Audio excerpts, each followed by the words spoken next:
Hello friends, welcome back to Shreshta garden. నేను సంపూర్ణ. పూల మొక్కలకు ఎన్ని ఎరువులు ఇస్తున్నా కూడా పువ్వులు పూయట్లేదు అంటున్నారా? అయితే ఈ రోజు వీడియో మీకు చాలా యూస్ఫుల్ అవుతుందండి. ఎంత ఈజీ అంటే ఈ ఫర్టిలైజర్ తయారు చేసుకోవడము, మొక్కలకు ఇవ్వడం కూడా అంతే ఈజీ. మరి వీడియో చివరి వరకు చూస్తే ఎటువంటి ఇన్ఫర్మేషన్ కూడా మిస్ అవ్వకుండా ఉంటారు. ఎవరైనా ఛానల్ని కొత్తగా చూస్తుంటే ప్లీజ్ సబ్స్క్రైబ్ చేసుకోండి. ముందుగా ఒక చిన్న ఇన్ఫర్మేషన్ అండి. నా దగ్గర అన్ని రకాల కాయగూర విత్తనాలు, ఆకుకూర విత్తనాలు, పూల మొక్కల విత్తనాలు, అలాగే అన్ని కూడా ఆర్గానిక్ ఫర్టిలైజర్స్ ఉన్నాయి. మీకు ఎవరికైనా సీడ్స్ ఇంకా ఫర్టిలైజర్స్ కావాలంటే డిస్క్రిప్షన్ లో నంబర్ ఉంటది. ఆ నంబర్ కి మీరు వాట్సాప్ మెసేజ్ మాత్రమే చేయండి. మీరు మెసేజ్ చేస్తే నేను మీకు కేటలాగ్ పంపిస్తాను. లేదా shresthagarden.in వెబ్సైట్ లో మీరు డైరెక్ట్ గా చెక్ చేసి కూడా ఆర్డర్ చేసుకోవచ్చు. చలికాలం అంటేనే పువ్వులకు సీజన్. పువ్వుల మొక్కలు చాలా మట్టుకు దాదాపుగా మరి ఈ సీజన్ లోనే ఎక్కువ పువ్వులు పూస్తాయి. మరి 4 months అయితే చాలా ఎంజాయ్ చేయొచ్చు మనం అన్ని రకాల ఫ్లవర్స్ తోని. చూడండి మన గార్డెన్ లో అయితే ఎన్ని రకాల పూలు ఉన్నాయో. మరి ఒకే రోజు ఇన్ని ఫ్లవర్స్ మనకు కన్నుల పండుగలాగా అనిపిస్తుంటది నాకు ఇట్లా గార్డెన్ లోకి రాగానే. మరి మనకుంటున్న స్ట్రెస్ అంతా కూడా దూరం అవుతుందండి ఇట్లా మనం కొద్దిసేపు వీటితో గడపడం వల్ల. మరి చాలా బాగుంటది. చూడండి ఇవి పెటూనియాస్, చామంతులు అసలు ఎంత బాగా అంటే ఫుల్ గా ఉన్నాయి ఫ్లవర్స్ అన్ని కూడా కలర్ఫుల్ ఫ్లవర్స్. మరి ఇవి ఇంత బాగా పువ్వులు విచ్చుకోవాలి మన గార్డెన్లు అంటే మనము తప్పకుండా ఎండ తగిలే ప్లేస్ లనే మన పాట్స్ ని పెట్టాలి. నేను పదే వీడియోస్లలో మీకు చెప్తూనే ఉన్నాను. సన్ లైట్ అనేది చాలా ముఖ్యమైనది పువ్వులు మంచిగా ఓపెన్ కావడానికి. అయితే ఎక్కువ మంచు కురుస్తూ ఉంటుంది కదా ఈ చలికాలంలో.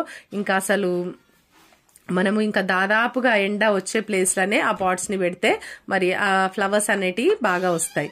నెక్స్ట్ వచ్చేసి వాటరింగ్ అండి. వాటరింగ్ కూడా చాలా జాగ్రత్తగా చేయాలి. పూల మొక్కలకి తగు మాత్రం ఇవ్వాలి. అలా ఓవర్ వాటరింగ్ చేసినా కూడా మొగ్గలుగా ఉన్నప్పుడే రాలిపోతాయి. చాలా మంది ఇదే సమస్య చెప్తూ ఉంటారు.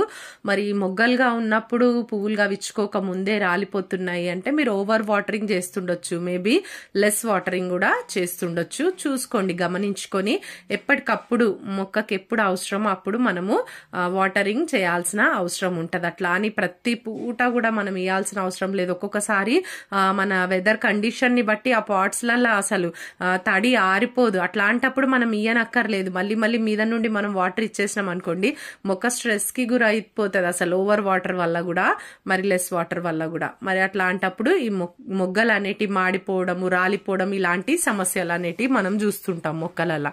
మరి మంచిగా ఫ్లవరింగ్ రావాలంటే ప్రాపర్ టైం కి మనము మట్టిలో తేమ తడి చూసుకుంటాం. మరి ఎన్ని ఫర్టిలైజర్స్ ఇచ్చినా కూడా మా గార్డెన్ లో పువ్వులు పూస్తలేవంటారా? అయితే ఈ రోజు ఫర్టిలైజర్ అయితే చాలా బాగా యూజ్ అవుతుందండి. మరి అదేంటంటే ఇక్కడ చూడండి మన వంటింట్లో ఉండేదేనండి నిమ్మకాయ. ఇది వేస్ట్ ఇది అసలు. ఎందుకంటే నేను ఫ్రిడ్జ్ లో పెట్టి మర్చిపోతుంటాం కొన్నిసార్లు. మన దగ్గర ఒక్కొక్కసారి మనం ఎక్కువ తెచ్చేసుకున్నా కూడా వాడకపోతే వేస్ట్ అయిపోతాయి కదా. అటువంటి వేస్ట్ గా పడేయకుండా చూడండి ఇట్లా నేను ముక్కల కింద కట్ చేసిన. జ్యూస్ తీయలేదండి, జ్యూస్ తీయనిది. ఒకవేళ మీరు ఇట్లా మళ్ళీ ఫ్రెష్ గా కొని ఎందుకు తెచ్చుకోవడంలే అనుకుంటే గనక మీరు మనము వాడుకున్న తర్వాత అంటే రసం తీసేసిన తర్వాత ఉంటది కదా ఆ పీసెస్ ని కూడా మీరు ఈ విధంగా కట్ చేసి కూడా వాడుకోవచ్చు. చూడండి కొన్ని నీళ్ళు వేసి నేను మిక్సీ జార్ లో ఇది ఇప్పుడు గ్రైండ్ చేసేస్తాను. మెత్తగా మనము మిక్సీ చేసేసుకోవాలి. ఒకటే నిమ్మకాయ వేసినానండి, కొన్ని వాటర్ ఒక 1/2 cup వాటర్ వేసి నేను మెత్తగా చేసేసుకున్నాను. చూడండి ఇట్లా.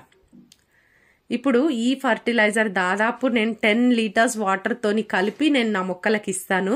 చూడండి ఎంత బాగా యూజ్ అవుతుందంటే ఈ ఫర్టిలైజర్ అంత బాగా యూజ్ అవుతుంది. చూడండి ఇప్పుడు దీంట్లోకి నేను షిఫ్ట్ చేస్తాను. చూడండి ఇది తొక్కలతో సహా గ్రైండ్ చేసేసినాను. ఒకవేళ మీరు రసం తీసేసినాయి గనక అయితే గనక ఒక 2-3 తీసుకోండి. 3 నిమ్మకాయల వరకు తీసుకోండి. ఇప్పుడు మనం ఏదైనా ఇంట్లో పులిహోర అలాంటివి చేసుకుంటూ ఉంటాం కదా, అలాంటప్పుడు ఒక 3 నిమ్మకాయల పీసెస్ రసం తీసేసినాయి అయితే అట్లా తీసుకోండి. హోల్ కంప్లీట్ నిమ్మకాయ తీసుకుంటే గనక ఒక్కటి తీసుకోండి సరిపోతుంది. ఇక్కడ చూడండి అందులో వాటర్ వేసి దాంట్లోపల ఏది కూడా వేస్ట్ అయిపోకుండా నేనంతా కూడా కలెక్ట్ చేసేసుకున్నాను ఈ కంటైనర్ లోనికి. ఇప్పుడు ఈ కంటైనర్ ని మనం గార్డెన్ లోకి తీసుకెళ్దాం, మన మొక్కలన్నిటికీ ఇచ్చేద్దామండి.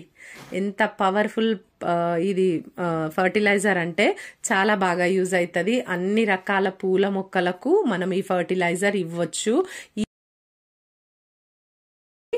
మరి ఈ ఫర్టిలైజర్ని నేను ఇక్కడ చూడండి ఒక 10 లీటర్ల వాటర్ తోని కలుపుతున్నాను. ఈ బకెట్ లో, ఇది పెద్ద బకెట్ చూడండి, నార్మల్ ప్లెయిన్ వాటర్. ఈ వాటర్ లా నేను వేసేస్తున్నాను కంప్లీట్ గా. ఒక నిమ్మకాయ ఏదైతే గ్రైండ్ చేసుకున్నానో, మరి ఇన్ని వాటర్ ఎట్లా వచ్చినాయి అనంటే దానిలో జార్లో వేసి నేను తీసినాను కదా, అదంతా కలెక్ట్ చేసుకున్నదే. జస్ట్ ఒకటే నిమ్మకాయ నేను వేసింది, కంప్లీట్ గా హోల్ నిమ్మకాయ. ఓకేనా? ఇట్లా 10 లీటర్ల వాటర్ తోని కలిపేసి చక్కగా మన మొక్కలకు అన్నిటికీ, అన్ని రకాల పూల మొక్కలకు ముఖ్యంగా మరి అసిడిక్ సాయిల్ అంటే చాలా ఇష్టం అండి. ఇక్కడ చూడండి, ఇవి గులాబీ పూలు, గులాబీ మొక్కలు. ఈ మొక్కలకి ఇస్తున్నాను. అసిడిక్ సాయిల్ అంటే ఎంత ఇష్టపడతాయో ఈ మొక్కలు. అసిడిక్ నేచర్ పెంచగలిగితే మొక్కలల్లా, ఈ సాయిల్లా మరి ఆటోమేటిక్ ఫ్లవర్స్ అనేటివి పూస్తాయండి. ఇది చూడండి, ఇది టెకోమా ప్లాంట్. మొగ్గలు స్టార్ట్ అయినాయి ఇప్పుడిప్పుడే, ముందు చాలా బాగా పూసిందండి, ఇప్పుడు మళ్ళీ మొగ్గలు స్టార్ట్ అయినాయి. ఇది వచ్చేసి విన్కా ఫ్లవర్స్, మీకు అందరికీ తెలుసు కదా విన్కా పువ్వులు. నెక్స్ట్ ఇవి పెటూనియాస్, చాలా బాగా వస్తాయి ఇవి కూడా. నా దగ్గర 3-4 కలర్స్ ఉండే, ఒక 2 మిగిలినాయి ఇప్పుడైతే. ఇవి జెర్బేరాలు, ఎంత బాగా వస్తాయో ఈ డెకరేషన్ ఫ్లవర్స్ అయితే. 1 మంత్ వరకు కూడా ఉంటాయండి పాడవ్వకుండా. నెక్స్ట్ వచ్చేసి ఇక చేమంతులకు కూడా నేను ఇక్కడ ఇస్తున్నాను. చూడండి ఎంత బాగున్నాయి కదా ఫ్లవర్స్, ఒక బొకే లాగా ఉంటుంటాయండి. ఈసారి అయితే నేను పెద్ద బొకే చేయలేదు, ఓన్లీ చిన్న వాటిలలోనే నేను చేసుకున్నాను చామంతులు కూడా. ఇది మందార, ఇంకొక రకం. ఇది చాలా బాగా పూస్తాయండి, పూలు కూడా ఫుల్గా వస్తాయి. ఇది వచ్చి నిత్యమల్లి చెట్టు, చాలా నిండుగా ఫ్లవర్స్ ఎప్పుడు పూస్తూనే ఉంటాయి. ఇలాంటి మొక్కలకి మనం ఫర్టిలైజర్స్ ఇవి ఇస్తూ ఉండాలి. ఈ ఫర్టిలైజర్ లో విటమిన్స్, మినరల్స్ తో పాటు ఫాస్ఫరస్, ఐరన్, ఇంకా కాపర్ కూడా ఉంటదండి. మరి ఇవన్నీ కూడా మొక్కకు చాలా అవసరమైనవి. ఈ ఫర్టిలైజర్ వచ్చేసి మనము నెలకు ఒకసారి ఇచ్చినా సరిపోతుంది. ఎప్పుడైనా మీకు మధ్యలో అనిపిస్తే, అంటే ఫ్లవర్స్ ఎక్కువ రావట్లేదు అని మీకు అనిపిస్తే గనక ఈ ఫర్టిలైజర్ ఇవ్వండి. నిమ్మకాయతో చేసింది, చాలా బాగా మరి పూలు అయితే పూస్తాయండి. మరి కాయగూర మొక్కలకైతే టమాటా మొక్కలకి, మిర్చి మొక్కలకి, వంకాయ మొక్కలకి, నెక్స్ట్ పండ్ల మొక్కలకైతే నిమ్మకాయ మొక్కలకి, నారింజ, ఆరెంజ్, ఇలాంటి సిట్రిక్ ఉంటాయి కదండి, వీటన్నిటి కూడా మనము అంటే అసిడిక్ సాయిల్ వేటికైతే ఇష్టమో మొక్కలకి, ఆ మొక్కలకి అన్నిటికీ కూడా మనము ఈ ఫర్టిలైజర్ అనేది ఇవ్వచ్చు.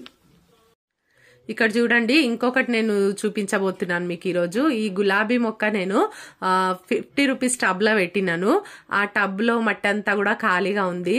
అయితే ఏం చేయాలని చెప్పి నేను ఇక్కడ కొత్తిమీర వేసినానండి. ధనియాలు వేసే వరకు చక్కగా చూడండి ఎంత బాగా వచ్చిందో కొత్తిమీర అంతా కూడా. పైన గులాబీ మొక్క, కింద వచ్చేసి కొత్తిమీర. అయితే నేను ఇంతకుముందు ఫ్రూట్స్ ప్లాంట్స్ లో, ఇంతకుముందు ఏంటి ఇప్పుడు కూడా నేను ఫ్రూట్స్ ప్లాంట్స్ ఉన్న దాంట్లో మధ్యలో వెజిటేబుల్స్ ఇట్లాంటి చిన్న చిన్నవి పెడుతూ ఉంటాను. ఇక్కడైతే మరి పూల మొక్కలు పెట్టిన ఈ టబ్బు కూడా పెద్దగా ఉంది కదా సైజు. సరే ఒక దాంట్లో వేసి చూద్దాం. నాకేంటంటే మళ్ళీ ఫ్లవర్స్ కి డిస్టర్బ్ కావద్దు అన్నట్టు నాకు అనిపిస్తుంది. కానీ చాలా బాగా వచ్చిందండి. ఇది మనము ఎక్కువ రోజులు పెట్టాం కదా, ఎంబటే హార్వెస్ట్ చేసుకుంటాం కదా, అందుకని మనం ఇట్లా వేసుకోవచ్చు. పాలకూర అప్పటికప్పుడు హార్వెస్ట్ చేసుకునేటి, తోటకూర ఇలాంటివి కూడా మనము వేసుకోవచ్చు అండి.